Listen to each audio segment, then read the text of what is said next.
မွေကကျွန်တော်ကိုတစ်ချက်ကြိုက်တယ်ကျွန်တော်သူ့ကိုအတိမတင်တဲ့အပြင်ကြက်ဦးတစ်လုံးတောင်ကျွေးလိုက်သေးတယ်နောက်တော့သူကျွန်တော်ကိုထပ်ကြိုက်ပြန်တယ်ကျွန်တော်ကလဲရွက်တစ်ကောင်ထပ်ကျွေးလိုက်တယ်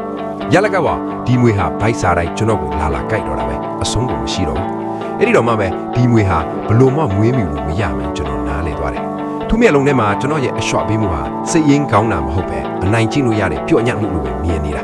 အဲ့ဒီချိန်ကစပြီးကျွန်တော်သူ့ကိုရှောင်ထွက်ခဲ့တယ်ဒီမွေဟာကျွန်တော်ကိုမတွေ့ရတော့တဲ့အခါကွယ်ရမှာရှောက်ဖြောပြီးကျွန်တော်ကိုနမ်းမစ်ဖြတ်တော့တာပဲ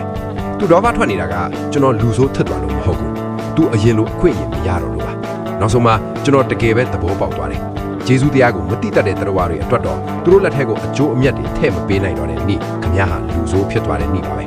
တတိပြုပါဂျေဇုတရားမတိတတ်တဲ့သူတွေဟာခမည်းရဲ့စိတ်ကောင်းစေတဲ့နာတွေကိုအမြဲတမ်းတိုက်စားဖြတ်စည်းပြစ်ပါလိမ့်